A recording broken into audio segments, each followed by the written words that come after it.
Alhamdulillah, ya, puji syukur dari Allah. Malam ini kita insya Allah akan bersama-sama belajar tentang terapi pengasuhan ya, dengan menulis Al-Quran. Ada yang sudah paham kenapa kok pakai terapi menulis Al-Quran? Saya belum paham. Insya Allah kita nanti sampai jam 20.30 ya, 30 menitnya nanti kita pakai untuk tanya jawab. Oh, kita akan belajar. Kita di mute dulu ya. Nanti jika saya minta tanggapan bisa ditulis di kolom chat. Izin share screen dulu ya. Kabarnya ibu sehat semua. Ada yang sakit nih, semoga Allah sembuhkan. Amin. Amin. Sudah tampak di layar materinya? Sudah Ustazah. Masya Allah. Untuk Mbak Alisa terima kasih ya. Merdu sekali suaranya. Usianya berapa Mbak Alisa?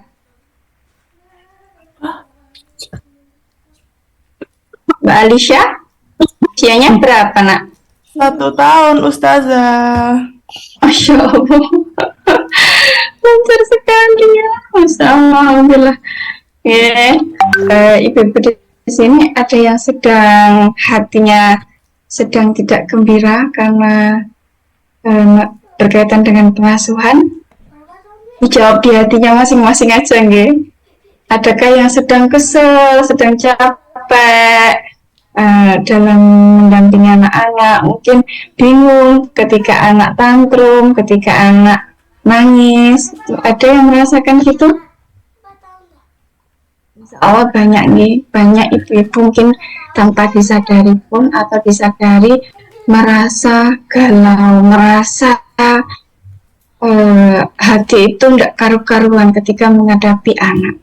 Salah satunya penyebabnya bisa jadi ada luka pengasuhan.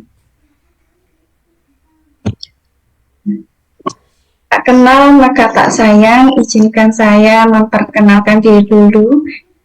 Background saya dari kesehatan, saya dari pendidikan bidan tahun 2009. Kemudian aktivitas saya sekarang kebanyakan hampir 90% jadi ibu rumah tangga, pekerjaan yang spesial bagi saya karena tidak ada sekolahnya, tapi tiap hari kita lakukan. Selain itu juga ada melayani terapis bekam, terapis menulis Al-Quran dan lain sebagainya itu nih. Alhamdulillah dikaruniai 2 anak nih. Yang pertama sekarang usianya 10 tahun, yang kedua usianya 7 tahun. Nah ini luka pengasuhan.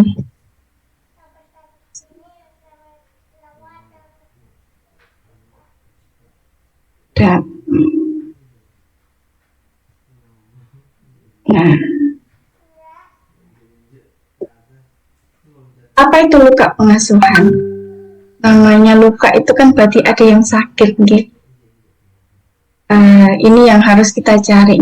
Insya Allah malam ini kita belajar bareng-bareng tentang apa sih nama apa yang disebut luka pengasuhan itu apa sih? Terus mengapa harus disembuhkan? Bagaimana cara menyembuhkannya? Apa itu menulis Al-Quran? Dan terakhir resep keluarga. Kalau menurut ibu-ibu di sini ada ayah yang datang, ada yang hadir. Ayah, bisa ditulis di kolom chat. Ada? Tidak ada. Semuanya ini ibu-ibu gelis. Masya Allah, alhamdulillah.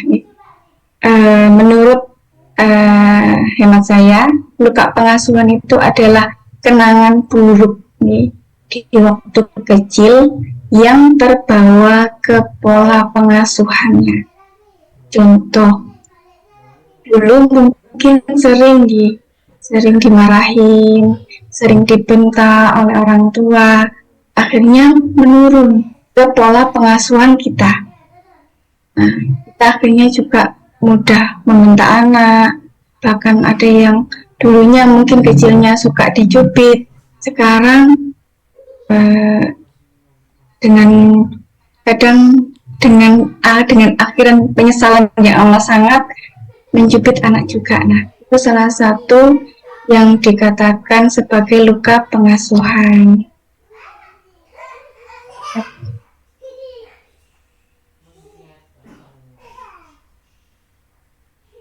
Mengapa harus disembuhkan? Sama ya, semua penyakit, entah itu penyakit fisik, penyakit hati, penyakit akal, semuanya itu sebisa mungkin segera disembuhkan. Karena apa? Ketika tidak segera disembuhkan, luka itu akan cenderung juga melukai. Karena apa? Sejatinya luka akan melahirkan luka. Sama seperti yang disampaikan di dalam firman Allah, kebaikan itu akan melahirkan kebaikan. Kejahatan juga akan melahirkan kejahatan. Jadi ketika kita ingin yang membersamai anak-anak dengan penuh kasih sayang, penuh sukacita, kita harus menyembuhkan luka kita dulu. Bagaimana kita memenuhi emosi anak ketika emosi kita sendiri itu sedang tidak baik-baik aja. Pikiran yang kemudian kenapa harus segera disembuhkan? Karena pikiran itu adalah takdir kita. Kenapa? Berdasarkan ilmu pengetahuan dan berdasarkan ayat-ayat Al-Quran, pikiran kita itu adalah takdir kita ke depannya. Jadi semakin kita sering memikirkan, mungkin dulu ya aku dibeda-bedakan, secara langsung kita membedakan anak. Ya, kurang lebih takdirnya anak-anak ya seperti hampir mirip dengan kita. Kalau kita nggak mau menghapus luka pengasuhan itu. Dan akhirnya apa? Kita melahirkan karakter anak yang keras kepala, kemudian yang mungkin susah dibilangi. Nah, seperti itu. Kemudian supaya tidak melahirkan penyesalan bahkan kerugian. Banyak ya ibu-ibu, saya pribadi seperti itu. Ketika habis memarahin anak, terus kemudian timbul penyesalan. Itulah apa betul ibu-ibu? Bisa ditulis ya di kolom komentar. Kita habis habis mencubit gitu 5 menit kemudian kerasa menyesal. Kenapa? Padahal cuma merengek minta dibukain botol mungkin, atau merengek pengen dipeluk, tapi waktu pas momennya ketika kita tidak mood untuk memeluk anak, akhirnya apa? Bentakan, mungkin cubitan, mungkin teriakan dan lain sebagainya melayang ke anak-anak. Akhirnya apa? 5 menit kemudian kita merasa menyesal. Terus kemudian kenapa harus segera disembuhkan? Supaya apa? Kita melahirkan kesolihan. Karena kata Allah, anak yang dididik dengan keras sifatnya juga akan keras. Anak ketika dididik dengan kesolihan, anak akan besar menjadi anak yang soleh juga. Kemudian ini yang paling penting supaya tidak menzolimi orang sekitar. Banyak ya kasus ya yang konsul di saya, banyak orang-orang ya ibu-ibu terutama yang memiliki luka pengasuhan, akhirnya apa? Merembet ke suami, merembet ke saudara, merembet ke teman, ke tetangga dan sebagainya. Dan yang paling parah itu anak. Jadi mungkin dulunya sering mendapat sesuatu yang tidak nyaman dari orang tua, akhirnya apa? Ada rasa haus kasih sayang. Nah, ketika suaminya tidak memberikan kasih sayang itu, akhirnya dia berontak. Nah, itulah yang membuat kadang sebuah rumah tangga itu akhirnya menjadi tidak harmonis. Karena itu tadi, sama-sama tidak paham bahwa dirinya itu mempunyai luka. Itu. Kemudian amal jariyah. Ketika kita bisa mendidik anak dengan baik, terus kemudian anak-anak itu mendoakan kita, itu insya Allah jadi amal yang bisa kita bawa sampai meninggal. Ingat, ada 3 amal yang bisa kita bawa. Yang pertama doa anak soleh, kemudian yang kedua itu ilmu yang bermanfaat, kemudian ketiga sedekah jariah. Kita nggak tahu nih mana yang bisa menemani kita ketika kita berpulang ke hadapan Allah. Tapi yang jelas selama kita hidup, usahakan kita tuh berusaha untuk mencari ketiga-tiganya. Atau kalaupun tidak, paling tidak satu kita bawa. Ingat, doa untuk orang tua itu berbunyi, ya Allah, sayangilah orang tuaku sebagaimana mereka menyayangiku waktu kecil. Kenapa Allah sebutkan waktu kecil? Ya, memang krusial. Mungkin waktu kecil akalnya belum sempurna, tapi ingat, ketika waktu kecil, semua memori yang terjadi itu dia simpan dan dia bawa sampai dewasa, apalagi bisa jadi sampai tua. Ya, jadi apapun perlakuan kita ketika kecil, meskipun sepertinya anak kita nggak tahu apa-apa, tapi itu sebenarnya memorinya itu sudah menyimpan. Dan memori itu muncul ketika mereka mengalami hal yang sama. Kemudian, supaya tidak muncul luka pengasuhan di generasi berikutnya. Banyak ya, saya menemukan kasus, dulunya mungkin si ibu tidak seberapa memperhatikan anaknya. Kemudian anaknya jadi ibu. Nah, si anak itu tadi, ibu yang kedua ini tadi juga tidak memperhatikan anaknya. Seterusnya seperti itu. Jadi kayak terjadi lingkaran setan. Rasa cuek, rasa tidak istilahnya tidak peka dengan keluarga itu menurun dari seorang ibu, dan itu tanpa disadari. Dan ketika dia mau mengobati, barulah dia sadar bahwa apa yang dilakukan itu adalah karena luka pengasuhannya dulu.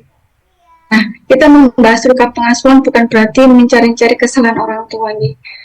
Saya yakin apapun yang dilakukan oleh orang tua kita itu adalah yang terbaik. Mungkin hanya saja mereka tidak tahu ilmunya. Nah, sekarang kalau kita pengen seperti itu, pengen tidak mau cari tahu ilmunya, kemudian melahirkan generasi yang sama, berarti kan kita termasuk orang yang merugi. Ibu-ibu yang ada di sini, ada 54 partisipan, semoga yang sedang mengalami luka pengasuhan benar-benar termotivasi untuk menyembuhkan. Karena apa? Di belakang kita masih ada generasi yang harus kita jaga, yang kita rawat. Kata Allah, jangan sampai engkau meninggalkan keturunan yang lemah. Bukan maksud dari kekayaan, bukan. Kalau kekayaan, kalau rezeki sudah Allah atur, sudah Allah takar. Tapi akhlak, iman, takwa ini yang belum ditetapkan sama Allah. Nah, ini yang harus kita tumbuhkan di hati anak-anak supaya anak-anak itu kuat. Kalau cuman membesarkan anak pintar, sepertinya untuk zaman sekarang itu urutan ke-10, karena sekarang di luar negeri sudah ditemukan AI yang manusia robot yang Masya Allah sungguh canggih sekali. Nah, ini yang harus jadi PR besar buat kita, bagaimana tidak hanya melahirkan anak yang pintar, tapi yang berakhlak. Dan anak yang berakhlak tidak mungkin lahir dari orang tua yang memiliki luka pengasuhan. Yang terakhir, menumbuhkan potensi baik di diri kita. Ingat, Allah menciptakan kita itu dari memiliki dua potensi baik dan potensi buruk. Sama, di tubuh kita juga ada bakteri baik, bakteri buruk, bakteri jahat. Nah, tergantung kita mupuk yang mana, ngasih makan yang mana. Kalau kita ngasih istilahnya itu informasi, terus kebaikan, kita tambahkan di diri kita, insya Allah potensi baik kita itu akan bertumbuh, dan potensi buruk kita itu akan menurun. Nah, sedangkan orang yang memiliki luka pengasuhan itu cenderung potensi buruknya itu lebih subur, lebih dominan daripada potensi baiknya. Iya, yang harus kita segera analisa di diri kita sendiri, kemudian kita harus segera kita sembuhkan. Nah, di samping ini adalah gambaran otak, sinaps otak anak. Nah, yang ini baru lahir, kemudian ini sinaps otak anak ketika mendapatkan stimulasi yang cukup, kasih sayang. Nah, lihat serabutnya ibaratnya ini tuh listrik sambungan, ini tuh tombolnya, saklarnya. Nah, ketika tersambung akhirnya mudah connect, mudah istilahnya mudah memberikan kasih sayang, mudah perhatian dan lain sebagainya. Karena fitrahnya manusia itu memang Allah berikan fitrah baik nih, fitrah iman, fitrah Islam itu sudah ada sebenarnya. Tinggal kitanya. Nah, ini fitrah Islamnya, fitrah iman, tinggal kitanya, tugas kita sebagai orang tua menyambungkan. Ya, tapi kalau seandainya kita dan ternyata nih di dalam penelitian orang anak ya kan baru lahir itu seperti ini nih. Jadi ada yang tersambung, ada yang enggak. Ternyata ketika diteliti oleh dokter otak nih, dokter neurologi, ketika anak itu kena bentakan, kena teriakan, sambungannya itu putus. Jadi hilang, senyap. Jadi tidak bercahaya.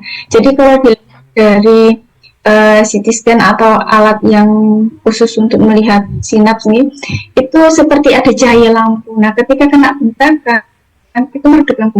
Nah, yang sebelah sini, ini adalah otak sinaps anak yang mengalami bentakan, teriakan, nih, banyak yang tidak tersambung. Jadi banyak yang putus.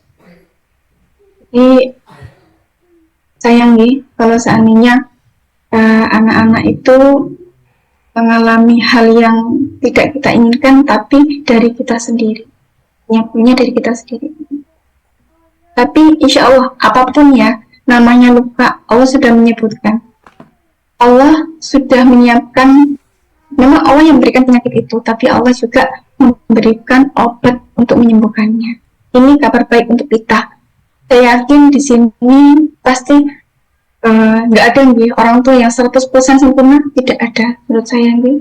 Nabi pun pernah nih mengalami hal yang istilahnya hal yang kurang baik nih, yang kayak Nabi Lut, kemudian Recording in progress.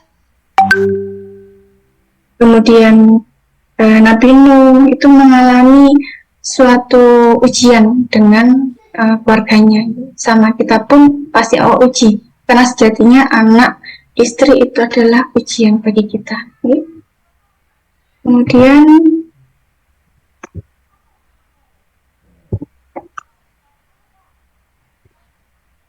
bagaimana cara menyembuhkannya?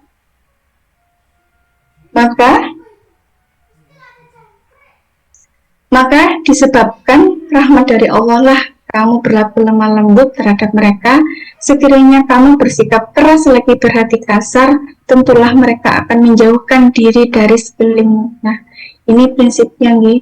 Kalau kita masih memendam luka, orang-orang yang ada di sekitar kita itu akan menjauh dari kita, bukan malah mendekat, mereka akan menjauh. Apa yang harus kita lakukan? Ini maafkan semua luka pengasuhan itu. Mungkin perilaku yang tidak menyenangkan yang pernah kita alami dengan orang tua, sebisa mungkin maafkan. Kemudian mohonkanlah ampun untuk mereka. Meskipun hati kita terluka, tapi tetap. Karena apa? Itu adalah salah satu jurus jitu untuk pelan-pelan melembutkan hati kita. Kemudian bermusyawarahlah. Mungkin Bunda bisa ngobrol, mungkin tanya kenapa sih dulu kok mama atau papa sikapnya gitu sama aku. Ada kisah dari teman saya nih, beliau mengalami kanker payudara. Berulang kali dia kemo, berulang kali dia itu harus terapi. Satu diangkat, satunya tumbuh, itu terus. Akhirnya dia jujur dengan dirinya sendiri. Sebenarnya ada luka pengasuhan yang dialami. Dia tuh kesal sama ayahnya. Karena ayahnya dulu mungkin kurang ramah, selalu membentak, selalu mencaci. Intinya tuh dia tuh seperti merasa tuh dibedakan dengan saudaranya. Akhirnya ketika ayahnya sakit, beliau tuh berusaha untuk ngomong. Karena beliau mau belajar tentang ilmu pengasuhan, ilmu menghapus luka pengasuhan, akhirnya beliau memberanikan untuk minta maaf kepada ayahnya dan bertanya, dulu kenapa sih ia maafkan aku? Karena aku tidak tahu, itulah caraku untuk menyayangimu, bukan karena aku jahat. Akhirnya mereka berpelukan dan Masya Allah ketika dites lab semua sel-sel kankernya tidak ada. Itulah janji Allah. Karena siapa yang bertawakal, Allah akan mencintainya. Dan Allah akan memberikan kemudahan dalam hidupannya. Coba itu cek juga, mungkin di dalam keluarga ada kesulitan, ada ujian yang tidak kunjung selesai, coba dicari. Mungkin salah satunya karena Bunda masih menyimpan luka pemasukan orang tua. Ya, apalagi ada yang sampai tidak mau menegur sapa, nauzubillah, jangan sampai gitu. Oke. Dan kemudian bertawakallah, dipasrahkan. Ya Allah, aku sudah memaafkan orang tuaku, aku sudah memohonkan ampun untuk orang tuaku, dan aku sudah bertanya perihal sikapnya. Sekarang aku serahkan kepadamu, ya Allah, hatiku, engkau yang memegang hatiku, engkau yang bisa melembutkan hatiku. Dan ya Allah, hatiku supaya aku mudah memaafkan orang tua. Seperti itu caranya. Nah, kalau dalam ilmu sekolah, gimana caranya? Recall memori. Jadi panggil memori yang buruk-buruk itu. Contoh, ada kisah juga dari teman saya. Dia itu cerita dulu waktu kecil, kakaknya dibeliin bakso. Dia beli enggak. Mungkin sama ya. Saya dulu juga pernah mengalami itu dengan adik. Adik selalu boleh jajan apapun itu, tapi saya itu dibatasi. Ternyata ketika saya memanggil memori itu emang sedih. Kenapa kok saya, apakah karena saya anak perempuan pertama yang harus mengalah gitu kan dengan adik laki-laki satu-satunya gitu. Akhirnya saya pikir gini, nah ternyata reframing ya, saya melakukan itu. Nah, ini sebab ini saya menjadi lebih tangguh, lebih kuat, dan lebih istilahnya itu tidak mengharapkan kebaikan orang. Dan ternyata apa, di zikir pagi petang, ya Allah, aku hanya minta pertolongan kepadamu, aku hanya kebutuhan itu hanya Engkau yang bisa melakukan. Hasbiyallahu la ilaha illallah. Jadi ketika kita berdoa seperti itu, kayak luntur gitu. Kita cari kenapa sih, apa kelebihannya ketika kita digituin. Ya, lebih baik kita dizolimi daripada menzolimi. Karena pada sejatinya orang yang dizolimi itu memiliki peluang yang besar bisa masuk. Dan orang yang menzolimi itu memiliki peluang yang besar masuk neraka.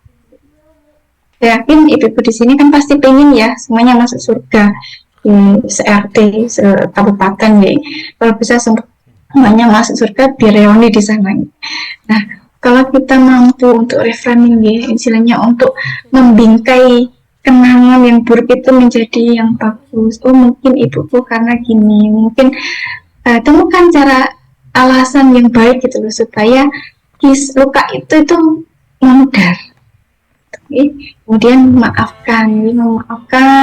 Oh, mungkin karena adik ada laki-laki pertama, laki-laki yang satu-satunya, dan dulu juga waktu ceritanya ya, jadi saya bermusyawarah dengan ibu, kenapa kok sikapnya seperti itu. Beliau bilang karena dulu kan pengennya cuma 2 laki perempuan, tapi karena anak pertama kedua dikasih perempuan, kemudian baru nomor 3 sebenarnya ibu nggak mau punya anak lagi, tapi ternyata dikasih, dan itu Sanji juga berusaha untuk jadikan, tapi tetap jadi ke bawah. Nah, ini rasa bersalahnya ibu yang membuat memanjakan adik.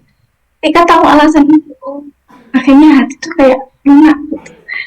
Oh, ternyata karena apa, kalau kita nggak membingkai itu dengan kisah yang bagus, itu tuh akan apa nih, bisa jadi kita itu akan sedikit pelit dengan orang tua. Nah, itu yang saya alami dulu sebelum saya melakukan terapi ini. Jadi saya tuh lebih tertutup dengan itu, jadi nggak seberapa cerita. Tapi ketika ketika mencoba untuk menyembuhkan, dan istilahnya itu semua luka itu dibingkai dengan sesuatu yang kisah yang mencari tahu yang bagusnya, itu Masya Allah jadi lebih dekat dengan orang tua. Kemudian kita mudah mendapatkan doa orang tua juga. Ingat, dua bidadari bagi seorang laki-laki. Yang pertama bidadarinya itu adalah seorang ibu, dan kedua seorang istri. Ketika dua bidadari itu doanya sampai menembus langit, apapun itu Allah akan kabulkan. Allah permudah rezekinya. Saya pun sudah merasakan itu. Masya Allah, kekuatannya itu sungguh dahsyat. Jadi kalau kita benar-benar mau join, istilahnya itu saling mendoakan untuk kami, untuk anak.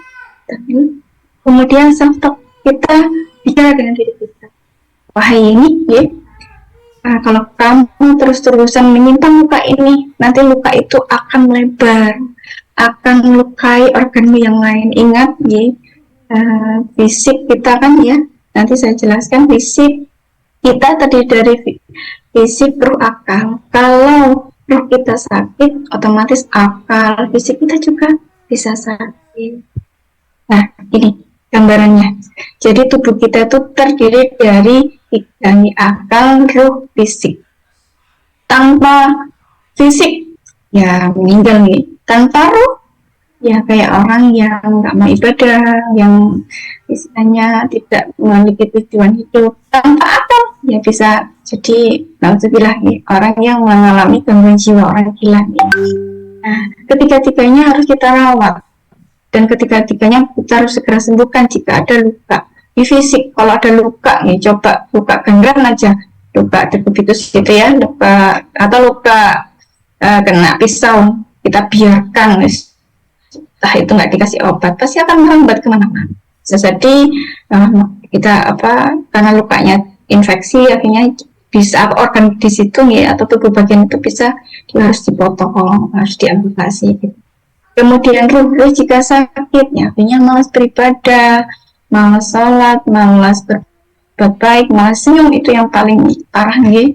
Karena orang yang nggak bisa senyum itu menggambarkan bahwa hatinya sedang terluka, ya akalnya, fisiknya itu tidak baik-baik.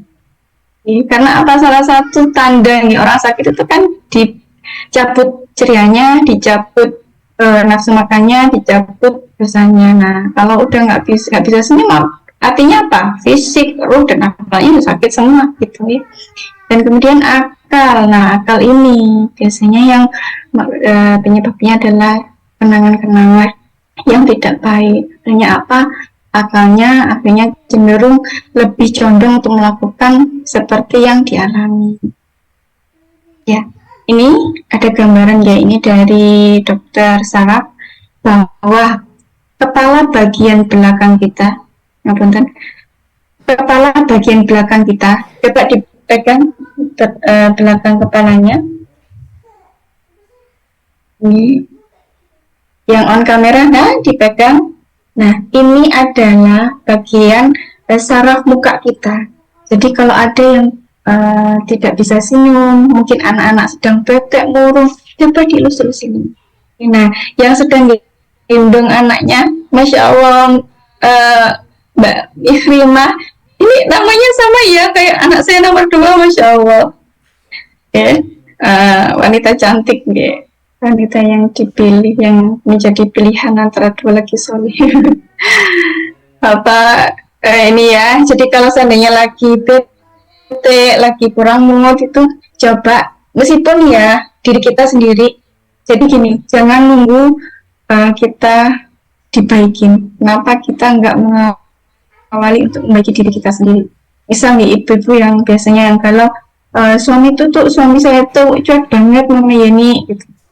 Jangan nunggu suami untuk menyenangkan diri kita. Kita aja langsung peluk aja. Kita rangkul tubuh kita. Wahai Yeni, sabar ya, senyum ya, jangan sedih ya, gitu. Tahu kenapa kita ketika wudhu itu gimana? Dari belakang, depan. Itu sebenarnya kita diminta Allah untuk menghibur kita sendiri. Jadi kita 5 kali itu diminta sama Allah untuk menyentuh saraf senyum kita, saraf bahagia kita. Nah, jadi yang belum wudhunya masih gini-gini aja, duduk gini aja. Coba sekarang dirubah ya, dirubah dari belakang, terus maju lagi, gitu. Supaya apa? Ya, saraf senyum kita selalu on. Ibarat lampu itu dinyalain terus, jadi bisa kapanpun bisa senyum. Jangan sampai cuma gajian aja gitu. Ya, gajian aja senyum, nanti akhir bulan cemberut gitu. Jangan ya. Kalau bisa berapapun tanggalnya senyum ya. Kalau sudah agak redup senyumnya, coba dielus sendiri atau sering-sering wudhu dengan gerakan mengusap kepala depan belakang. Kemudian bagian depan ini coba dipegang atas. Coba ibu-ibu, ini adalah nyambungnya ke tangan kita. Jadi ini di sini adalah tempat memori kita, memori buruk, memori baik itu di sini. Nah, hubungannya dengan apa? Dengan tangan kita. Oke, jadi kalau kita semakin sering nyium pipi anak kita, nyium pipi suami kita, itu hubungannya tuh di otak belakang. Jadi dia tuh lebih rileks, gak gampang pusing.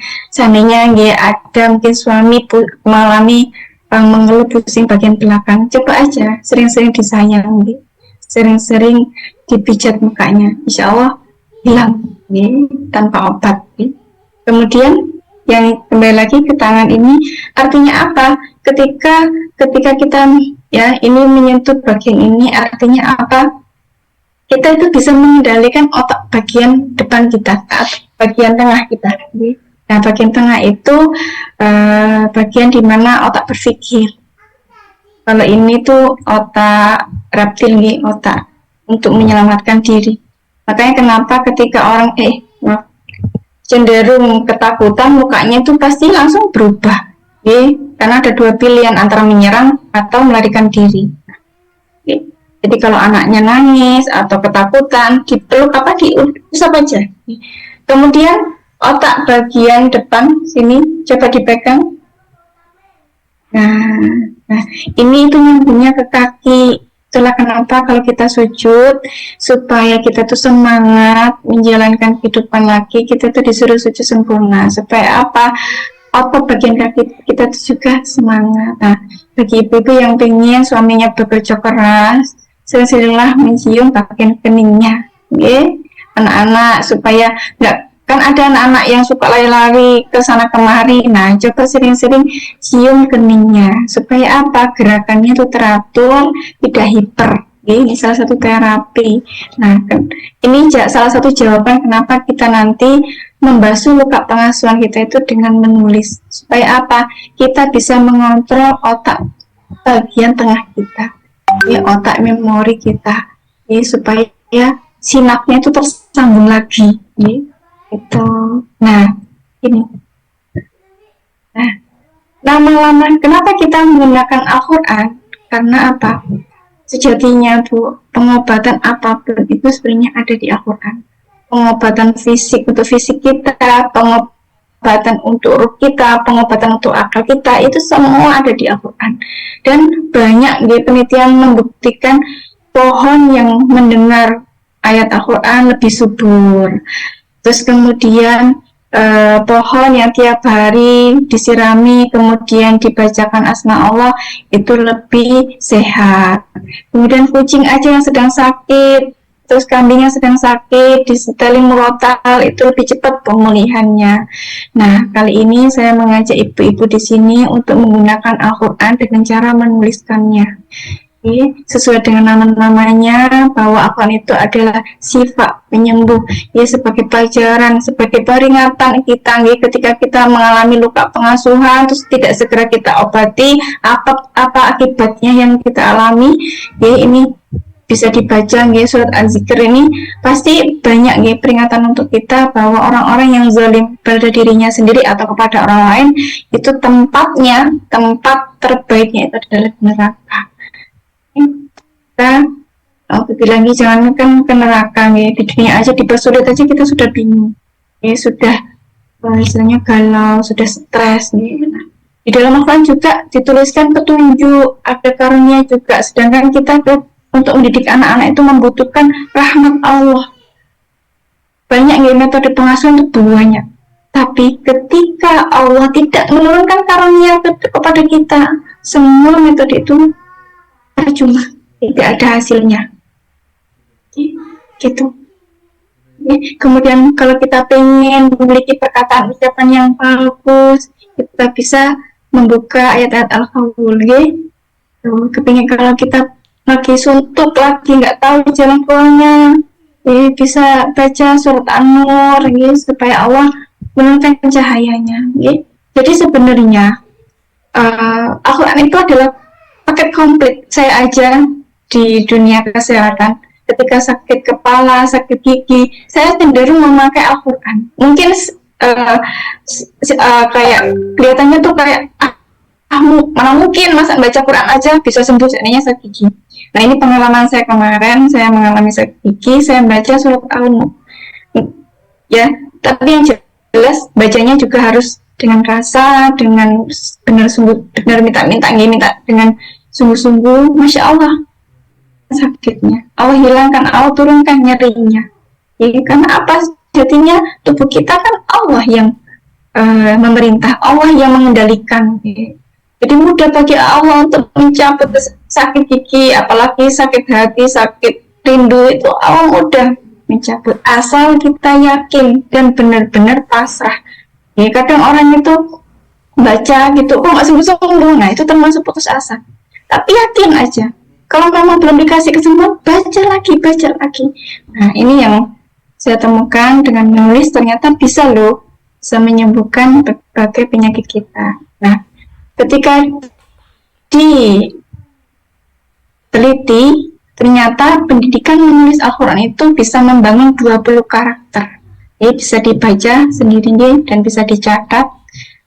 Nah, salah satunya adalah karakter sabar kita. Mungkin dulu kita pernah dididik oleh orang tua yang kurang sabar. Buat bunda buat ibu-ibu di sini, kata-kata seperti ini itu termasuk sabar enggak? Adik, sabar dikit dong, mama masih nyuci. Itu termasuk sabar apa enggak? Termasuk sabar apa? Bukan. Tidak.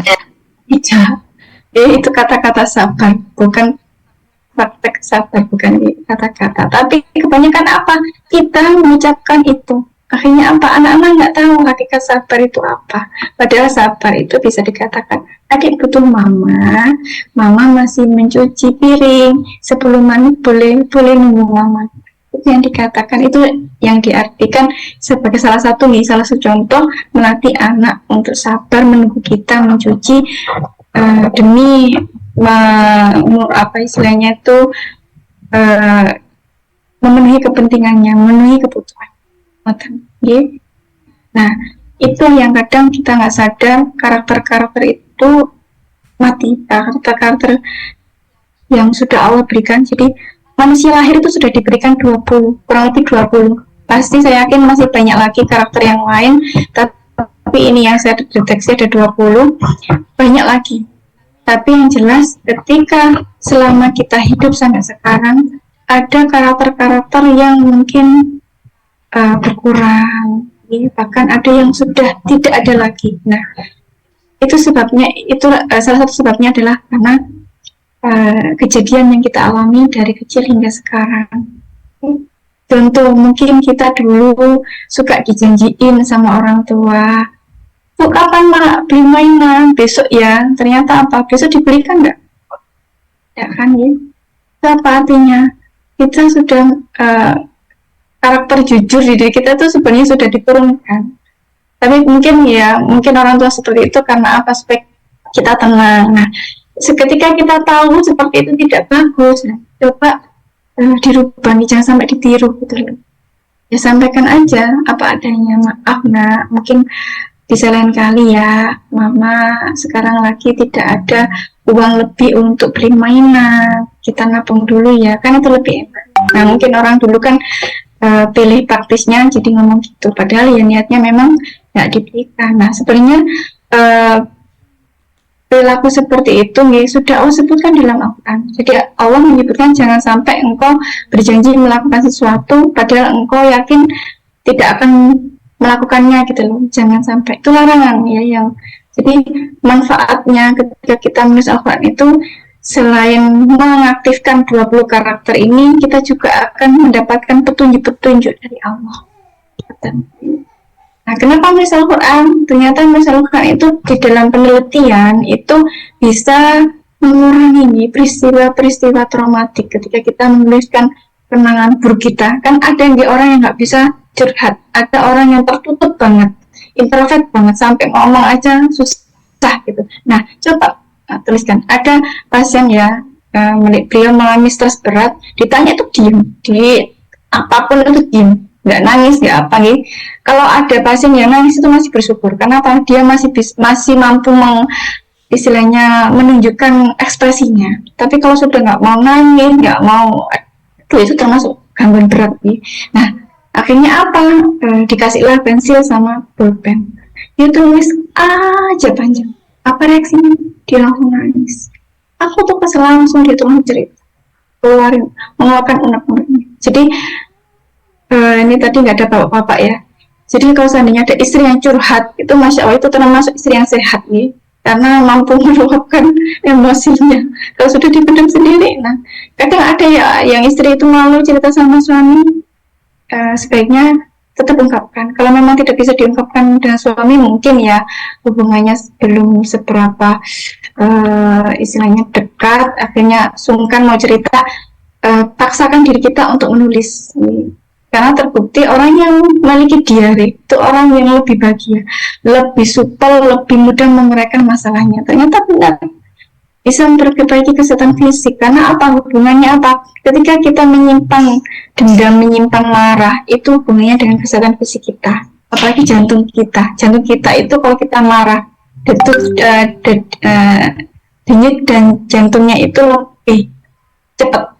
Nah, itu yang membuat ketika ada sumbatan, nah bisa ada gangguan jantung atau penyumbatan dan sebagainya. Nah, bilang ya, ada juga sampai sakit mental nih. Saya ada pasien satu yang masih konsul sampai sekarang, masih berusaha saya kasih pencerahan karena sudah masuk mentalnya. Jadi beliau fisiknya kuat tapi mentalnya sampai beliau itu nggak mau melakukan apa-apa, pengen rebahan aja. Itu yang dikhawatirkan karena akibat dari luka pengasuhan yang tidak disembuhkan tadi. Kemudian menyegarkan pikiran, mengetahui diri sendiri. Jadi ketika kita berani nih untuk menuliskan contoh, hari ini aku sudah minta anakku gitu ya, tulis nih, karena salahnya gini.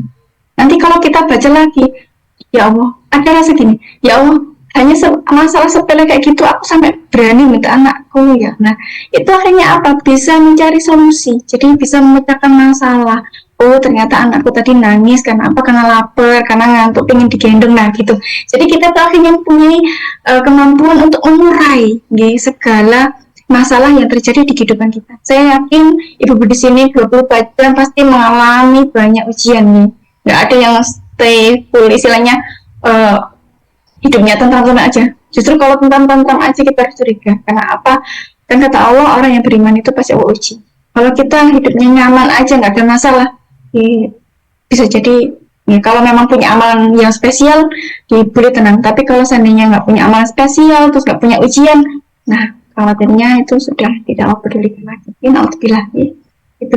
Ya, kemudian tulisan terbaik itu ternyata apa? Kenapa kita pakai menulis Al-Quran? Kan dalam menulis global itu memang fungsinya apa? Manfaatnya itu banyak banget nih. Bisa mengurangi stres, menyerang masalah. Dan ternyata apa? Tulisan terbaik kata ahli misalnya bibliografi ahli huruf nih, itu beliau membuktikan bahwa yang bersambung dari kanan tanpa spasi itu adalah tulisan yang bisa lebih maksimal dalam mengurangi stres. Dan ternyata apa? Tulisan kita loh, tulisan Al-Quran kita loh, yang dari kanan tanpa spasi dan bersambung. Masya Allah ya memang benar, memang Allah itu Masya Allah menyiapkan Al-Quran itu memang untuk kebutuhan kita ya. Banyak orang-orang Yahudi, orang-orang Nasrani, orang-orang ateis itu merasa takjub dengan Al-Quran, dari bahasanya, dari iramanya, dari tulisannya, indah banget dan ternyata apa memang benar tempat tulisan yang bersambung itu dari kanan dan tanpa spasi itu tulisan terbaik yang bisa mempercepat kita menguraikan masalah-masalah yang ada di akal kita. Kemudian secara anatomi, menulis itu bisa menyehatkan jantung. Jadi tubuh kita tuh sambung menyambung. Makanya kenapa ketika ada yang kejadian seorang tentara Cina, itu tuh pinggulnya itu sakit, kemudian kaki ujung di kakinya itu kejedok gitu loh, istilahnya tuh ke apa jatuh gitu loh, kayak kejedok gitu loh. Nah ternyata sakit pinggulnya langsung sehat, langsung nggak nyeri lagi. Ternyata apa hubungannya kaki dengan pinggul itu berkaitan. Ketika ada sumbatan kemudian kejedok, akhirnya sumbatan itu hilang, ya sudah nyerinya hilang. Nah sama tangan kita itu ada sambungannya ke jantung kita. Jadi semakin kita menggerakkan tangan kita, kalau kita istilahnya menggunakan dynamics kan lebih istilahnya diem, terus tertata, istilahnya itu teratur gitu loh nih. Kalau kita kayak goreng gitu kan acak-acakan gitu, nggak ada ritme yang teratur gitu. Tapi kalau kita menulis itu pelan, apalagi kalau menulis Al-Quran pelan, tersambung, nah itu yang bisa menyehatkan ritme jantung kita. Jadi degup jantungnya tuh deg-degnya itu jadi lebih stabil. Dan ternyata di rumah sakit bagian jantung itu salah satu terapi untuk stroke itu adalah menulis. Kemudian ini yang paling penting, saraf candu itu ada di ujung jari kita. Nah, kenapa nih banyak anak-anak yang kecanduan gadget itu? Karena apa? Emang kan geser-geser. Terus ketika sudah kecanduan kan apa yang digerakkan? Tangan, bukan mata, bukan gini-gini, bukan, tapi tangan. Banyak kan tangan, karena itu tadi tangan yang selalu digerakkan dengan kontinu, istilahnya dengan terus-menerus gini naik. Nah, sedangkan kalau misalkan kan ada huruf wawunya, huruf sinnya, terus huruf wo-nya yang harus melengkung, itu beraneka ragam bentuk. Istilahnya nggak konstan, nggak terus naik, geser ke atas itu enggak, atau geser ke bawah.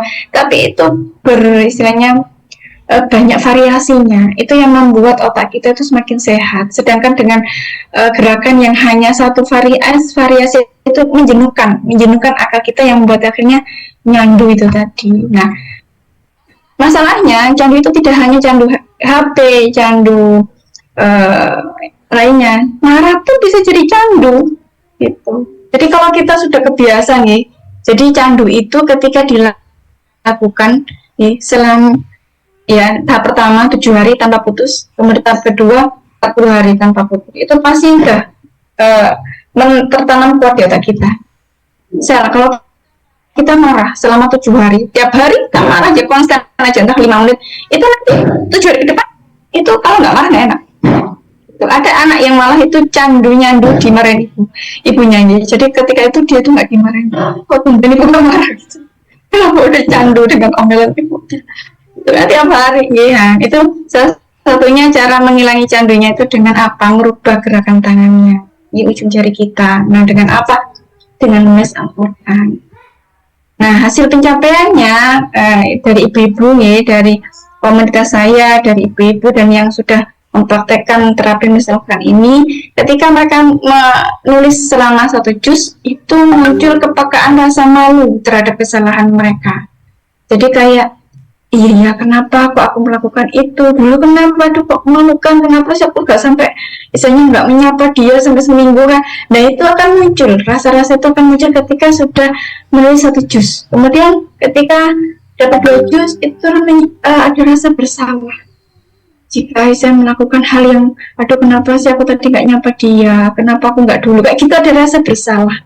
Kemudian ketika dapat 3 juz dia itu nggak mau. Jadi kayak mungkin kebiasaan marah, nggak mau kemarin anak lagi, ngapain sih, kan bisa ngomong baik-baik kayak gitu Ini berusaha untuk taubat nasuha gitu Kenapa taubat itu kan sebenarnya bicaranya mudah, tapi dalam kenyataannya kan susah kalau kita cuma sekedar ayo taubat yuk gitu kan. Tapi kalau kita nggak secara holistik semuanya bertobat itu susah. Cuma mulut kita yang aku pengen tobat ya Allah, tapi tangan kita nggak kita latih, akal kita nggak kita latih, ruh kita yang sama aja.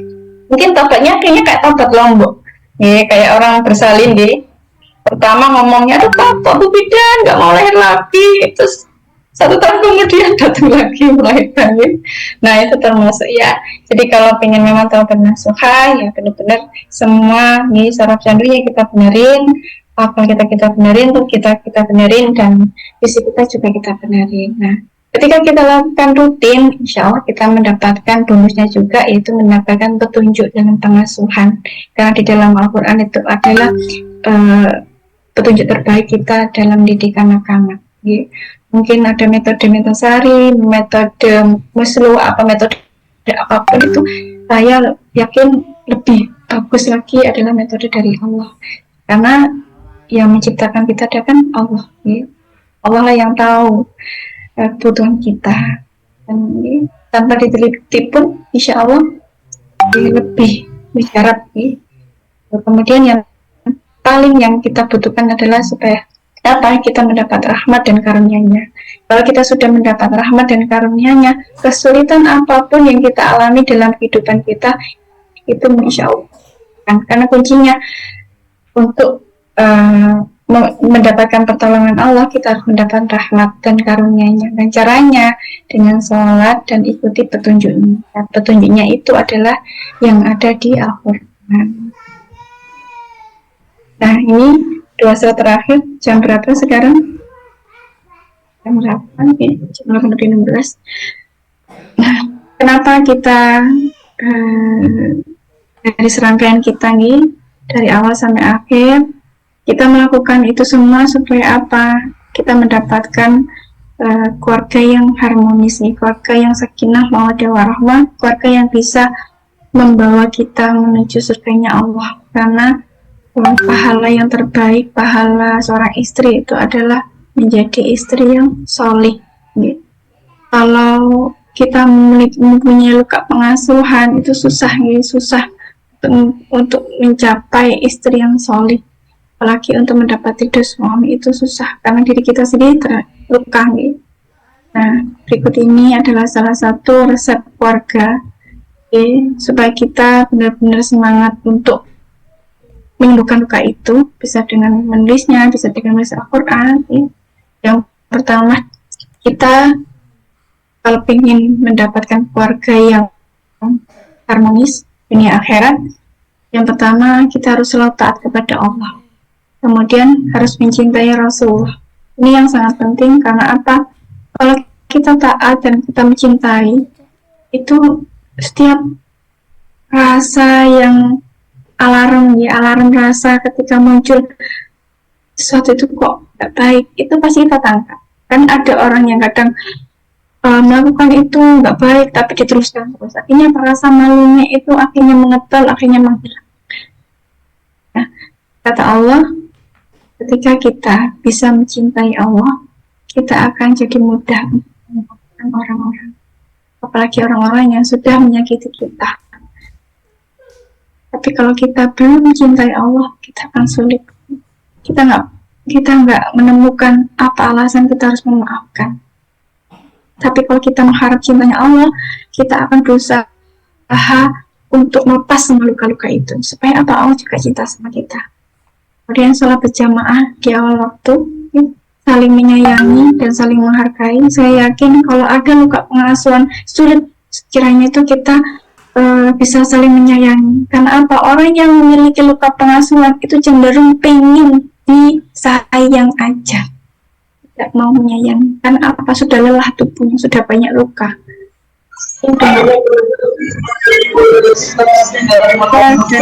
Pelajari amal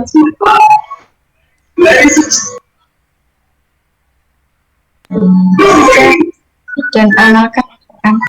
Nah, dengan menulis Al-Quran setiap hari satu ayat, kita itu belajar untuk mengamalkan. Karena siapa yang mengamalkan itu Allah akan memberikan petunjuk untuknya.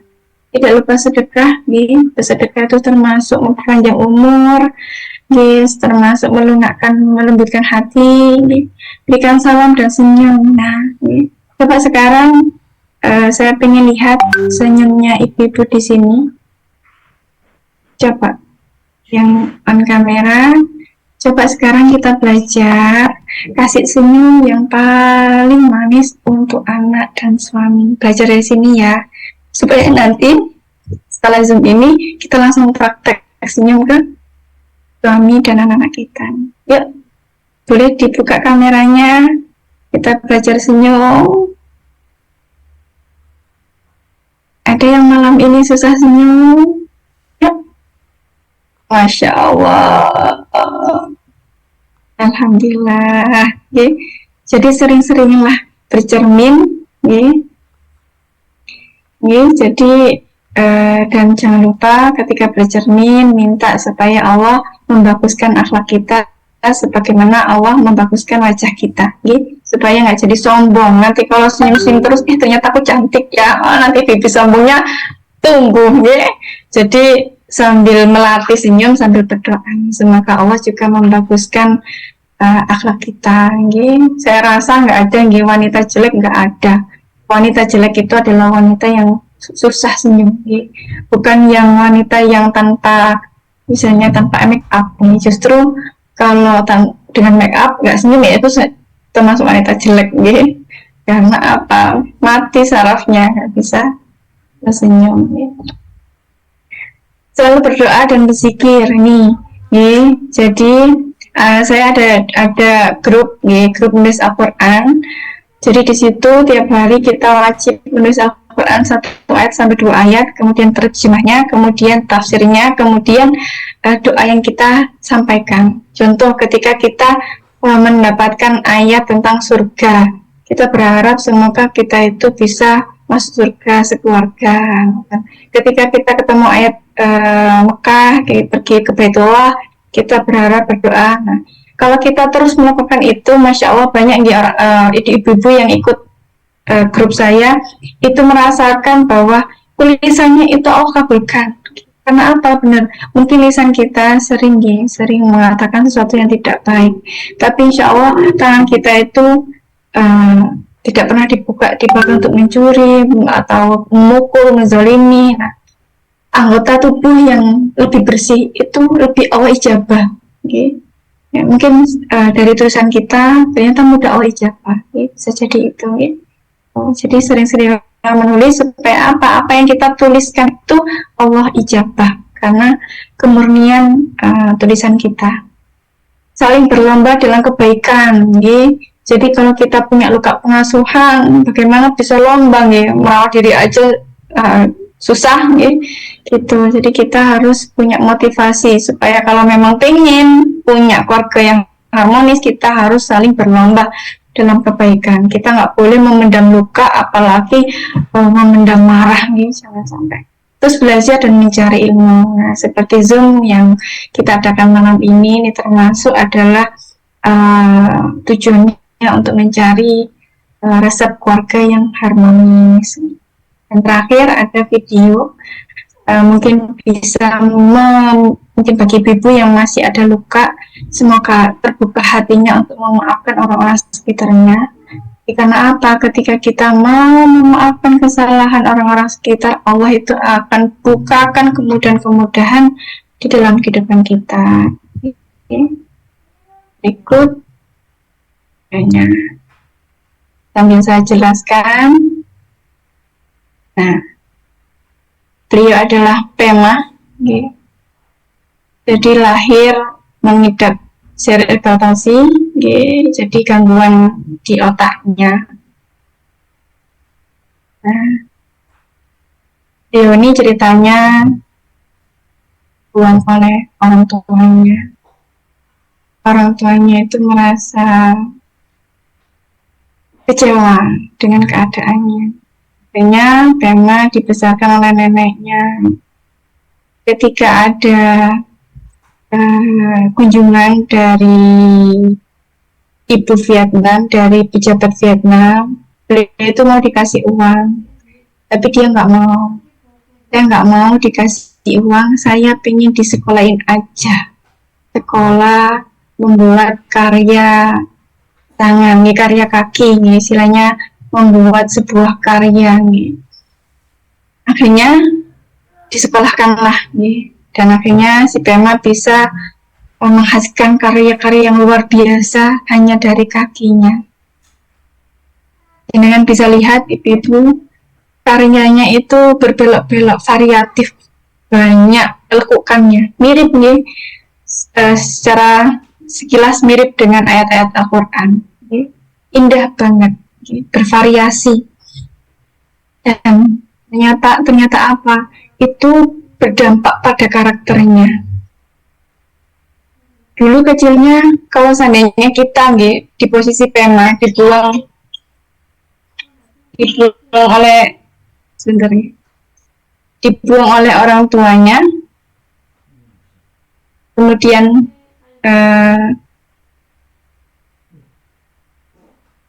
ditelantarkan, itu mungkin susah memaafkan, susah banget.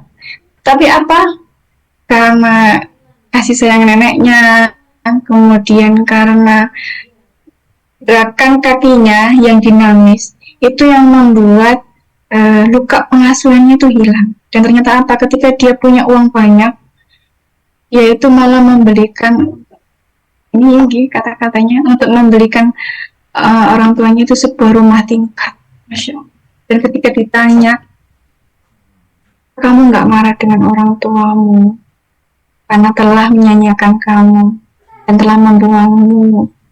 Dia jawab, kok malah dikasih hadiah sebuah rumah gitu nih. Ternyata apa? Dia jawab gini, saya marah, saya kecewa dengan orang tua saya, tapi saya juga berterima kasih karena orang tua saya masih mau melahirkan saya.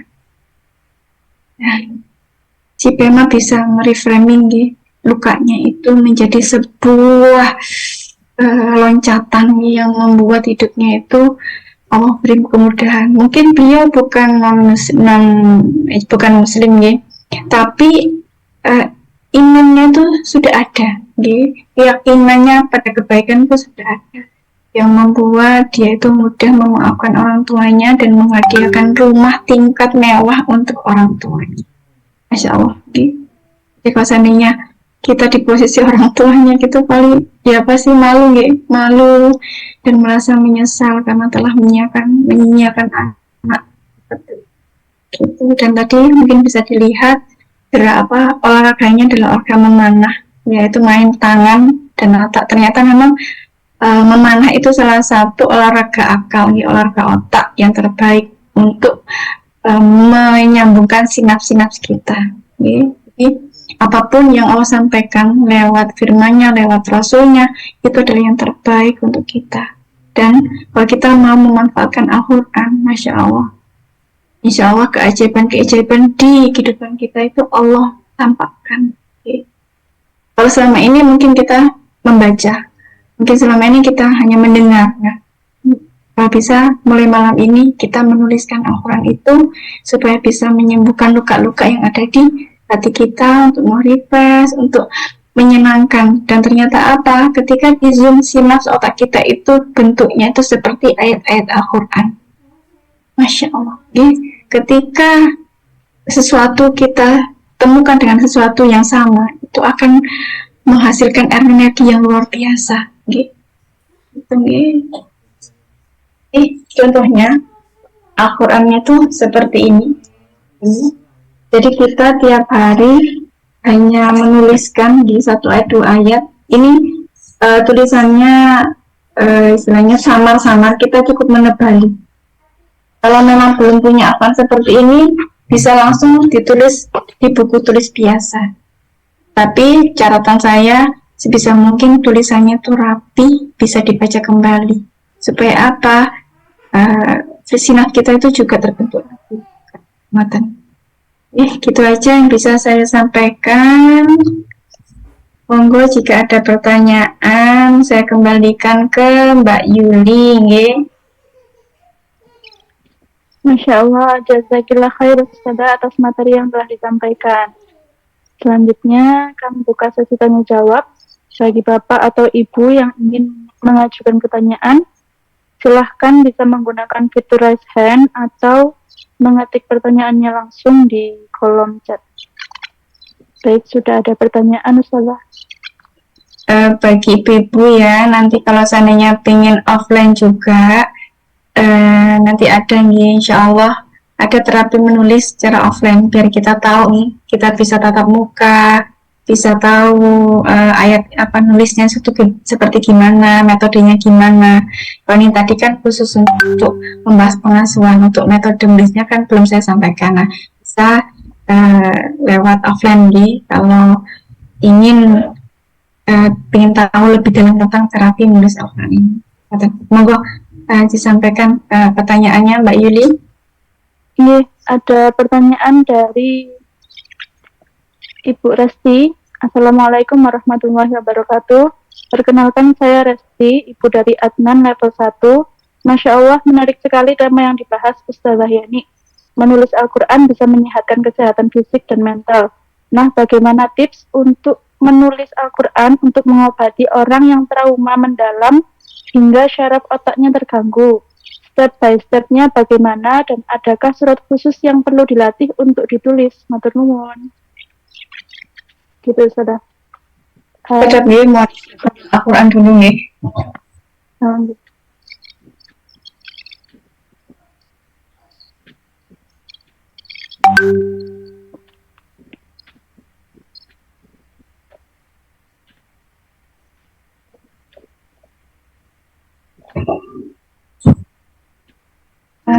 Terima kasih Ibu Uzain ya yang bertanya tadi. Ibu Resti. Oh, Ibu Resti. Jadi ini untuk kasus yang sampai trauma, insya Allah ini tidak ada nih. Kita harus yakin dulu. Jadi prinsipnya gini, pengobatan itu bisa berhasil asal kita yakin. Kalau ada keraguan sedikit pun itu batal, istilahnya itu gagal. Ibu pernah dengar kisahnya Ponari? Yang batu dicelupkan air, itu kan banyak yang sembuh. Iya. Kalau dimasukkan di logika, masuk akal enggak? Enggak, gitu. Tapi nyatanya banyak yang sembuh. Karena apa? Setiap orang yang ke sana itu keyakinannya itu 100%, akan ada yang 1000% sembuh. Dan catatan saya, ketika ibu-ibu memang ingin menggunakan Al-Quran tulis ini untuk pengobatan, ya kita harus yakin dulu 100% harus yakin bahwa bisa menyembuhkan trauma itu. Dan sebaik-baik penyembuh itu adalah Al-Quran. Bayangkan, kita aja ngomong sama psikolog itu tenang kan ya. Kalau kita ngomong sama mungkin konsul ke teman yang lebih itu kan tenang. Apalagi ini apa? Kita ngomong sama Allah loh. Allah itu Tuhan yang menciptakan kita. Bagaimana lebih tenangnya, kalau kita berbicara langsung sama Allah. Nah, dengan menulis Al-Quran, dengan membacanya, kan kalau membaca kan mungkin kita tajwidnya ada yang salah, mungkin kurang panjang, kurang pendek. Itu kan artinya apa? Artinya juga bisa berubah, Tapi dengan menulis, insya Allah kalau kita sesuai dengan sukunnya, itu artinya akan sama. Nah, itu yang lebih didengar, lebih jelas nih. Kayak anak kecil itu ngomongnya capek sama ngomongnya lancar, itu kan lebih jelas ketika kita mendengarkan ngomongnya lancar. Nah, ketika kita menuliskannya itu cenderung ayat-ayat yang kita tulis itu sesuai dengan maknanya. Nah, ketika kita mengharap semoga trauma itu hilang dengan menuliskan, insya Allah dengan izin Allah trauma itu bisa hilang. Banyak ibu-ibu yang kemarin saya tanya, yang masuk di grup saya tanya, bagaimana rasanya setelah menulis Al-Quran? Apakah ada yang masih memendam amarah? Apakah ada yang masih susah memaafkan? Alhamdulillah rata-rata mereka sampaikan, nanti chatnya ibu-ibu itu saya kirim ke Bu Sulis nih, supaya nanti dikirim di grup sekolah. Itu beliau mengatakan, saya semenjak menulis Al-Quran, saya mudah memaafkan. Saya merasa mudah bersalah ketika marah-marah ke anak. Saya lebih tenang, padahal cuma 1 bulan, Ustazah, gitu. Jadi, mereka sendiri yang merasakan. Padahal ayat yang mereka tulis itu beragam. Ada yang mungkin dari surat Al-Baqarah, ada yang dari surat Al-Fatir, ada yang dari surat An-Nisa. Beda-beda. Tapi itu tadi, kita kan niatnya apa? Minta kesembuhan. Jadi kalau kita pergi ke dokter nih ya, saya sakit gigi. Tapi datangnya ke istilahnya pencabut ya, pencabut, tapi datangnya ke bidan kan nggak mungkin ya, bidan bisa mencabut gigi kan ya. Nah, kalau kita memang membaca surat An-Nisa, meskipun pasnya itu pengen dekat sama punya masalah gitu, soal berhubungan dengan di surat An-Nisa, ya bisa pas. Tapi meskipun kita nggak pas pun, tapi kalau kita membawa rasa, insya Allah nyambung. Karena apa? Makanya kenapa Al-Quran itu dari awal ayat itu kadang maknanya tuh habis bahas ini berubah ke ini. Karena memang seperti itu. Karena kebutuhan kita tuh bermacam-macam.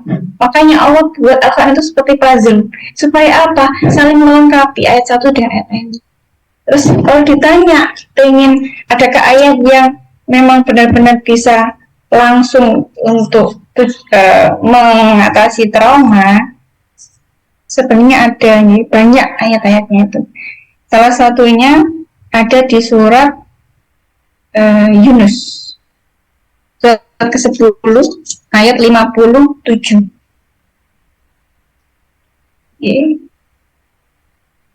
Jadi itu bisa ditulis, kemudian dibaca berulang-ulang. Ditulis, dibaca berulang-ulang. Terjemahnya saya bacakan. Wahai manusia, sungguh telah datang kepadamu pelajaran Al-Quran dari Tuhanmu, penyembuh bagi penyakit yang ada di dalam dada, dan petunjuk serta rahmat bagi orang yang beriman. Jadi ketika kita menulis ayatnya, supaya kalau kita baca kan mungkin tajwidnya ada yang salah, kita tulis, kita berharap ya Allah, sampaikan ya Allah, hilangkan trauma itu, atau orang yang terdekatnya bisa, ya Allah, hilangkan trauma si A dari si A, ditulis juga nggak apa-apa. Bintinya kalau bisa disertakan, pinnya bisa disertakan, insya Allah. Tidak ada yang tidak mungkin kalau kita yakin dengan sungguh-sungguh bahwa Fa'idhan maritu fahuwa yasfin, hanya Allah yang bisa menyembuhkan sakitku. Tidak ada yang tidak mungkin. Banyak ayat-ayatnya, Bu. Surat Yunus, ayat 57. Terus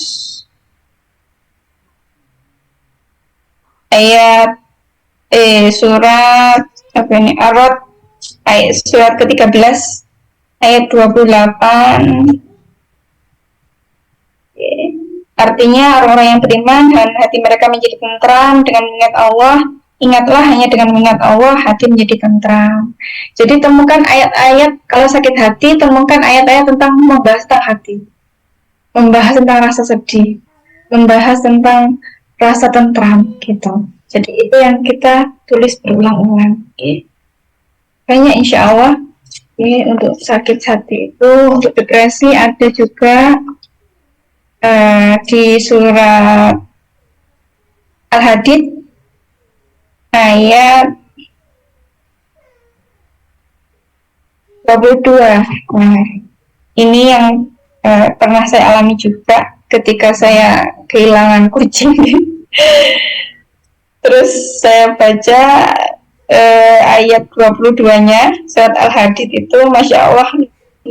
Jadi waktu itu tuh ada rasa nyesel karena si kucing itu minta makan, cuman saya halau jangan dulu karena baru masak gitu loh, maksudnya durinya kan masih belum diambil gitu, saya usir. Nah itu ada rasa nyesel sampai 2 hari dia nggak pulang. Akhirnya saya baca surat Al-Hadid, Masya Allah, itu setelah baca itu dia tuh pulang gitu, kucing itu pulang gitu, karena kalau bukan dengan izin Allah, bukan karena panggilan Allah, nggak mungkin kucing itu pulang ke rumah lagi. Jadi saya baca di surat Al-Hadid ini ayat 22, setiap bencana yang menimpa di bumi dan yang menimpa dirimu sendiri, semuanya telah tertulis dalam kitab Lauhul Mahfuz sebelum kami mewujudkannya. Sungguh yang demikian itu mudah bagi Allah. Jadi saya bilang, ya Allah, mudah bagimu untuk memulangkan kucing saya. Masya Allah, pulang Bu. Jadi Jadi kalau kita benar-benar pakai Al-Quran ini buat penyembuh kita itu Masya Allah. Kalau kita yakin kita nggak perlu ke dokter, nggak perlu ke bidan untuk cari obat, itu sebenarnya hanya Quran gitu. Nanti insya Allah obat fisik aja banyak gitu, ketika buka ketemu air zaitun, oh berarti waktu mungkin saya sakit ini disuruh minum zaitun. Alhamdulillah, Masya Allah, Allah berikan kesembuhan. Jadi resep akal fisik roh itu semua ada di Al-Quran kalau kita mau membukanya dan mencarinya. Dan itu Mbak Yuli ada tambahan lagi atau sudah ada yang belum paham? Ya, ada pertanyaan lagi dari Ummu Arsyad. Assalamualaikum. Pengapunten sebelumnya. Mohon info bagaimana cara bergabung dalam terapi menulis Al-Quran. Oh, gitu. Jadi yang pertama harus ini dulu ya. Kalau bisa sebisa mungkin ikut terapi terapi menulisnya secara offline dulu.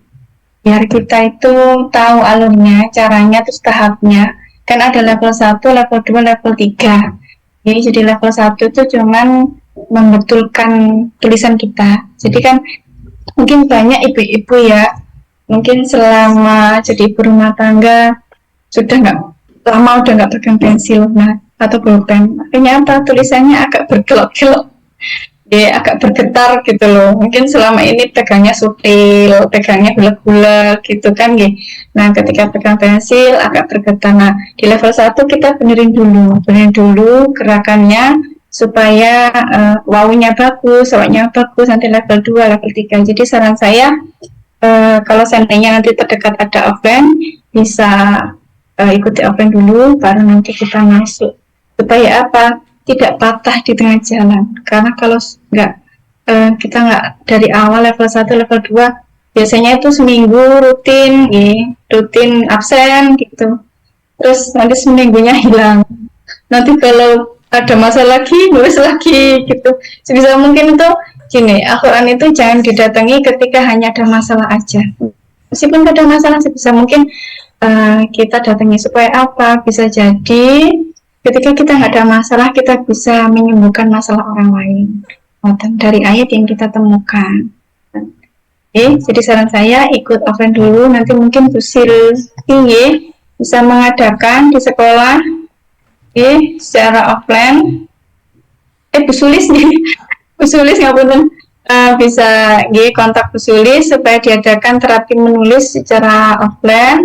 Nah, nanti kita bentuk grup khusus di sekolahnya ibu-ibu.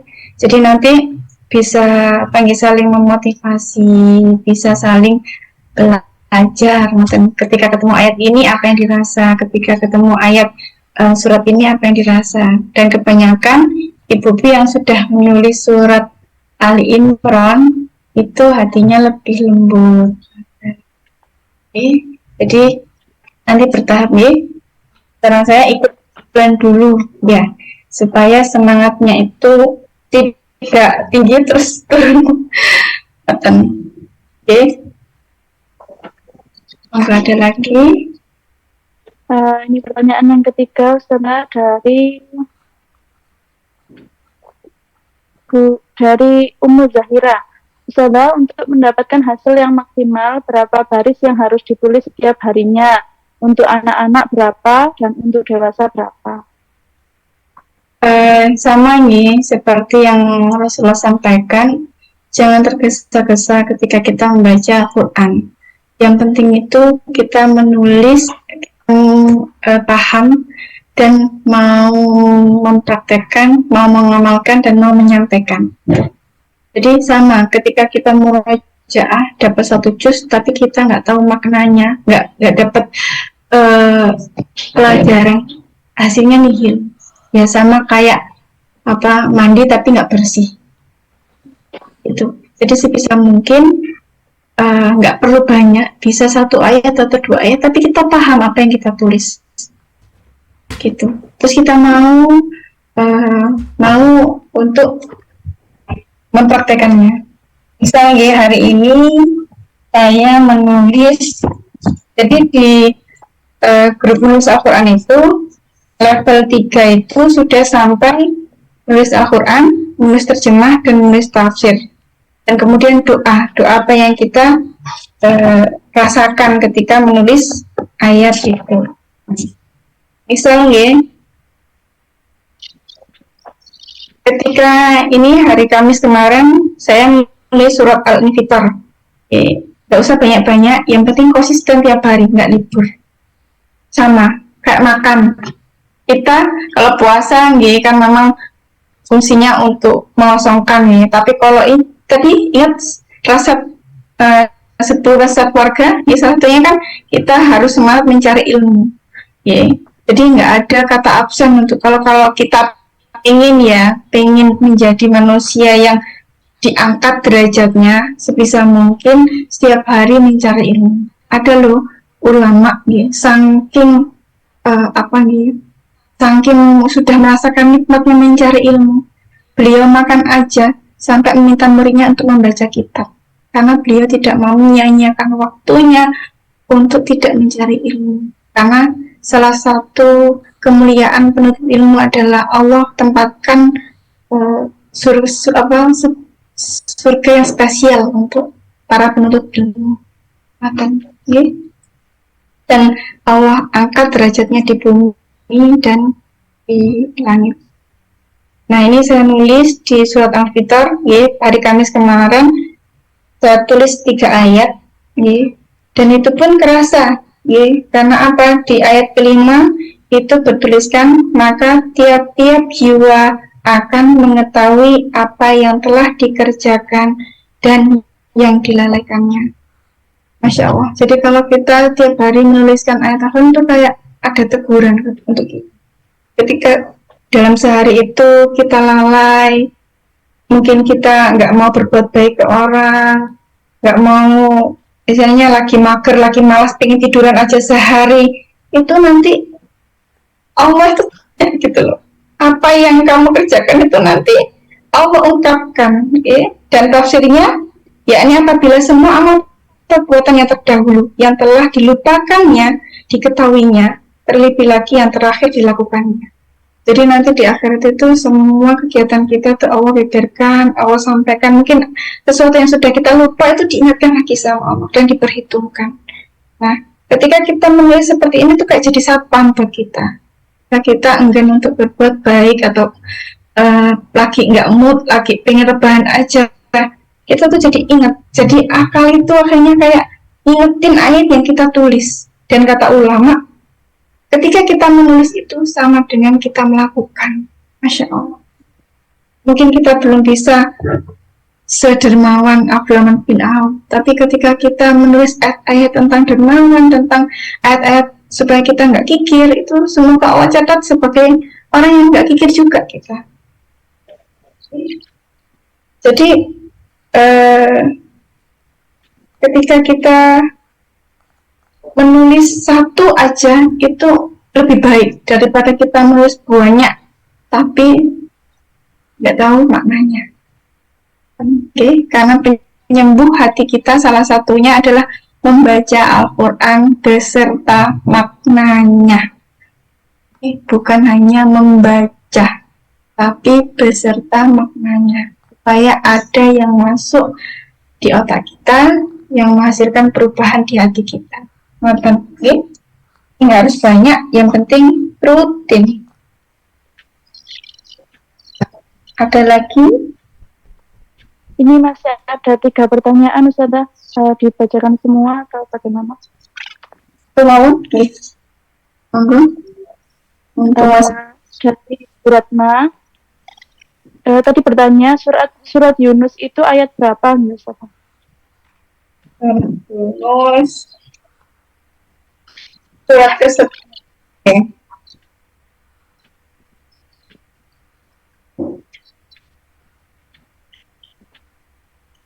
Ayat 30 kalau nggak salah.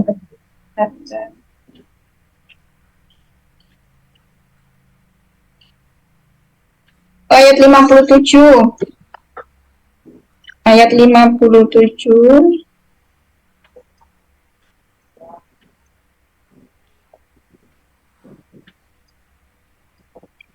ayat 57 nggih. Nggih.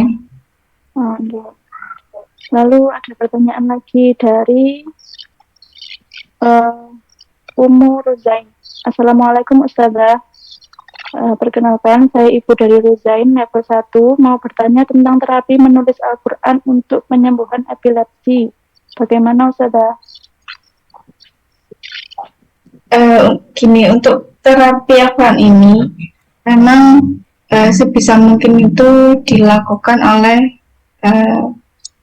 yang menderita, gitu. Tapi ada metode penulis Al-Quran dengan pengobatan itu bisa. Jadi kalau memang sedang kambuh epilepsinya, bisa ditulis ayat-ayat seperti surat Yunus tadi, gitu. Itu ditulis kemudian dimasukkan dalam air. Kalau bisa pulpennya yang aman diminum. Itu pernah dilakukan oleh ulama, beberapa ulama di tafsir di kitab apa nih, saya lupa nama kitabnya, tapi yang jelas pernah dilakukan oleh para ulama untuk menyembuhkan bahkan penyakit gila. Nanti saya ada ayat syifa nih. Nah, ini sebentar. Saya ini aja nih. Saya screen aja nih.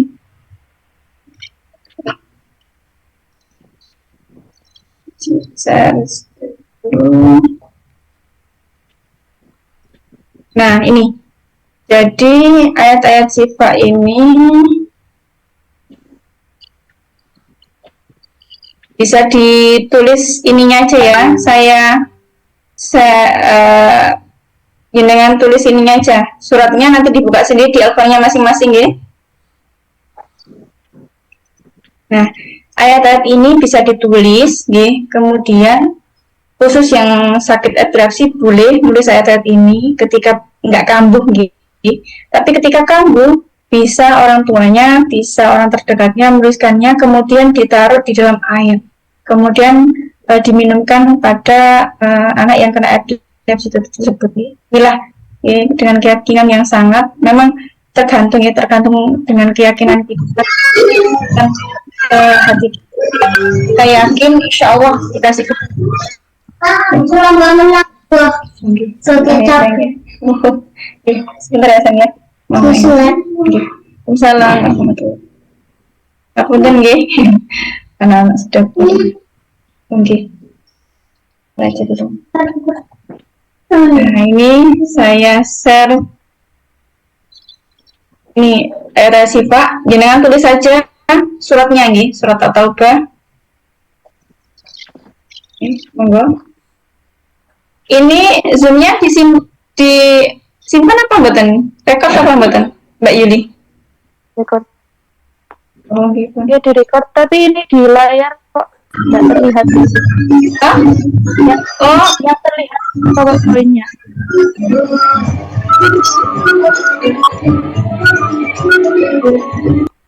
Ini sudah. Ini suratnya nggak terlihat. Yang terlihat PowerPoint-nya. PowerPoint-nya, coba. Nggih.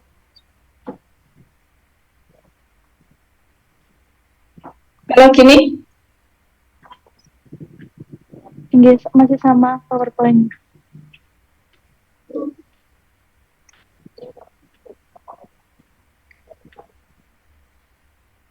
Sebentar ya. Minum dulu.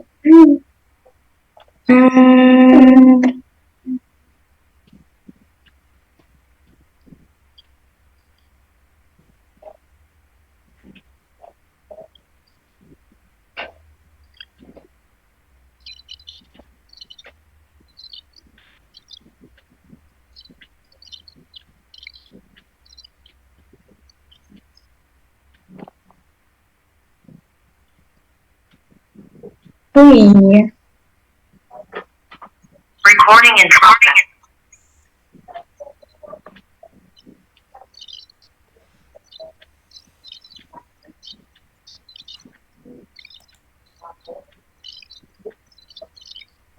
Bentar.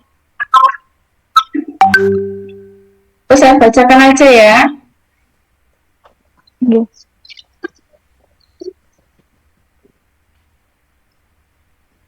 Surat At-Taubah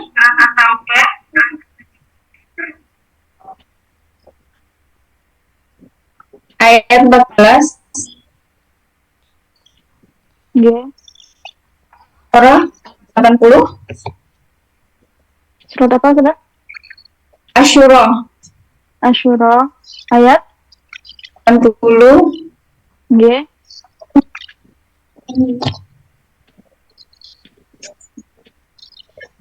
kemudian surat Yunus tadi ayat 57, Nggih. kemudian surat An-Nahl ayat 69, 69. ya, surat Al-Isra 82, Nggih.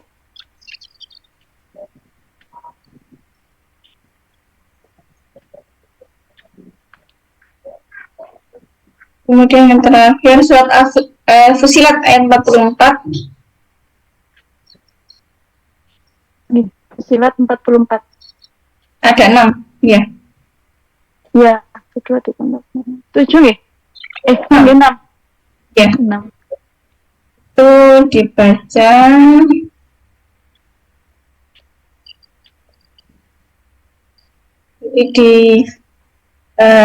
ditulis, kemudian dimasukkan air, kemudian diminumkan ke yang epilepsi tersebut, atau waktu sakit panas bisa juga, jadi harus, jadi tingkat kesembuhannya itu tergantung hati kita, tergantung dengan kesucian hati kita. Kalau kita yakin dengan kesembuhan itu memang datangnya hanya dari Allah, insya Allah, karena Allah itu menyembuhkan kita itu tanpa obat pun sebenarnya bisa. Ingat Nabi Ayub sakit gatal, sakit kulit yang parah itu nggak pakai CTM, nggak pakai antihistamin, nggak pakai jamu ramuan, tapi cuma pakai air.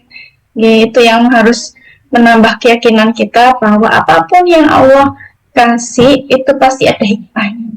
Mungkin dengan sakit epilepsi Allah itu menghapus, mensucikan diri kita supaya nanti kita nggak merasakan lagi sakit di akhirat, di waktu di yaumul hisab nanti. Jadi yakin aja, misalnya positif, selalu berprasangka positif kepada semua takdir Allah, supaya apa? Kita lebih legowo. Karena kalau kita merasa aduh kayak nggak menerima, itu malah memperberat penyakit kita.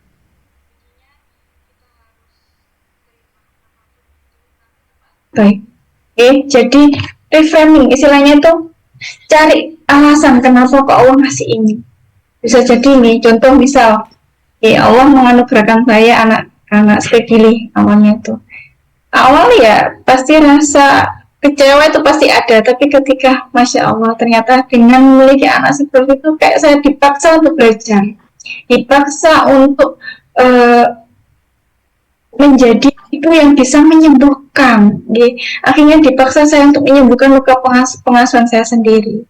Gitu. Akhirnya dengan ujian-ujian itu membuat semakin kuat, semakin kita tuh semakin berkualitas, dan kita akan ditambah lagi ilmu-ilmu sama Allah. Yakin aja, ya orang yang terzolimi itu Masya Allah lebih mulia daripada orang yang menzolimi. Yakin itu aja. Itu pilihannya cuma dua, jadi yang terzolimi atau yang menzolimi. Itu nggak ada.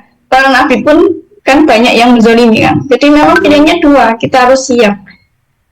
Terzolimi itu memang sakit, tapi lebih mulia. Menzolimi nggak sakit, berpuasa, tapi Allah nggak suka. Tinggal pilih. Kalau kita mau hidupnya tenang tanpa ujian, mungkin bisa dipilih jadi barisannya Fir'aun ya. Alhamdulillah, jadi jangan sampai gitu. Ada lagi yang ditanyakan? Pertanyaan yang terakhir sudah dari Ummu Aisyah. Assalamualaikum, saya Mama Aisyah. Berapa kali dibacanya? Apa dibuat zikir? Terima kasih. Jadi gini, otak itu, canggihnya otak itu gini. Kata-kata yang sering kita ucapkan itu otak itu akan memaksa diri kita untuk mewujudkannya. Jadi gini, kalau kita sering bilang anak kamu, contoh nih bahasa kasarnya, kalau kita ngomong ke anak, kamu itu bodoh, terus diulang-ulang. Nanti otak anak itu, iya aku bodoh gitu. Sama ketika kita berucap baik, kamu tuh, pasti sembuh, kamu tuh pasti sembuh, pasti kayak saya nih, suatu saat pasti kakak bisa bicara, kakak pasti lancar bicara. Insya Allah dengan izin Allah kakak bisa bicara normal, bisa bercerita. Sekarang Masya Allah, alhamdulillah Allah memberikan pelajaran kepada anak pertama saya. Jadi nggak mungkin. Sama ketika ayat-ayat sifat ini kita sampaikan terus menerus tiap hari, bahkan tiap detik, tiap menit, jangan kaget. Nanti kalau suatu saat Allah benar-benar mengabulkan doa kita, yakin aja. Jadi jangan ada keraguan. Jadi jangan ada rasa masa sih. Jadi jangan ada ragu-ragu, itu datangnya dari syaitan. Jadi ketika ada ragu, tepis aja langsung. Allah Maha melihat, satu. Allah Maha mengabulkan, dua. Allah mengerti hamba-hambanya, dan Allah mengetahui apa yang aku lakukan. Allah selalu mengabulkan doa-doa hambanya yang meminta. Yakin aja itu. Jadi jangan baca doa, contoh surat yang saya sebutkan tadi,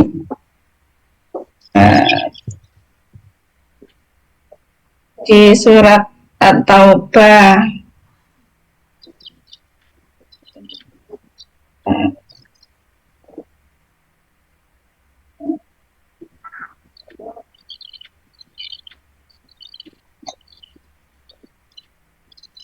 ini, dan kami turunkan dari Al-Quran suatu yang menjadi penawar dan rahmat bagi orang-orang yang beriman, dan Al-Quran itu tidaklah menambah kepada orang-orang yang zalim selain kerugian. Ketika kita baca ayat itu, ya Allah, aku beriman kepada Al-Quranmu, aku yakin akan janjimu, berikan penawar untuk kesembuhan anakku, berikan rahmat itu kalau kita minta rahmat itu sama dengan meminta pertolongan, minta cara cepatnya gitu, misalnya pertolongan jalan langitnya gitu.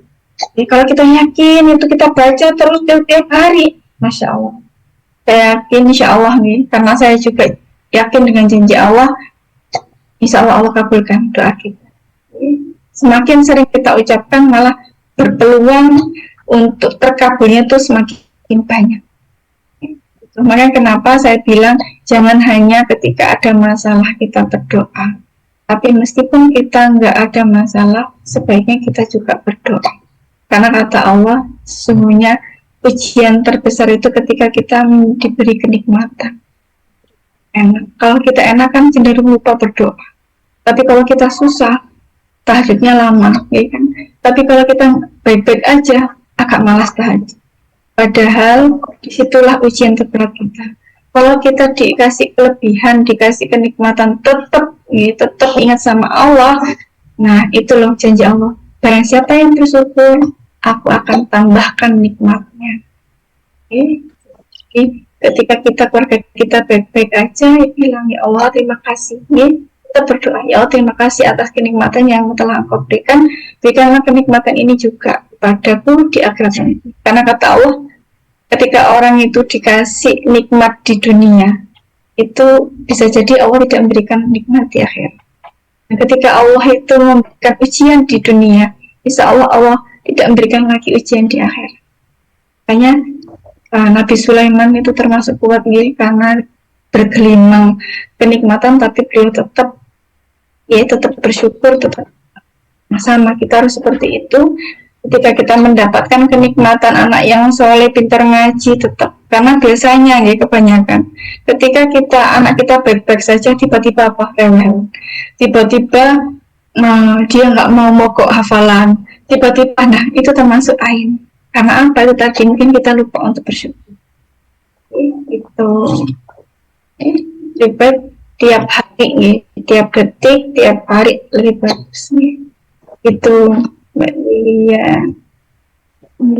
Ini mungkin ada yang ditanyakan lagi. Ini Mungkin Ini itu waktunya sudah jam. tanya jawabnya.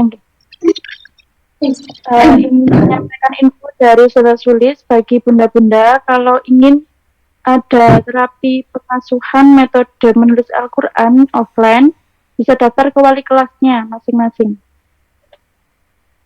Ya, kemudian untuk yang bertanya tadi bisa menulis nomor WA-nya di kolom chat. Masya Allah. Kalau kita ingin jadi ibu yang luar biasa untuk anak-anak, berusaha untuk menyembuhkan luka, semua luka yang ada di hati kita, supaya apa? Kita bisa mentransfer energi positif ke anak-anak. Oke, saja yang bisa saya sampaikan.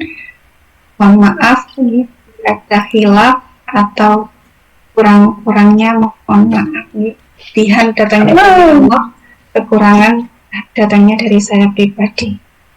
Oke, sekali lagi mohon maaf, semoga bisa bertemu secara offline supaya bisa lebih memahami, mendalami tentang terapi menulis Al-Quran.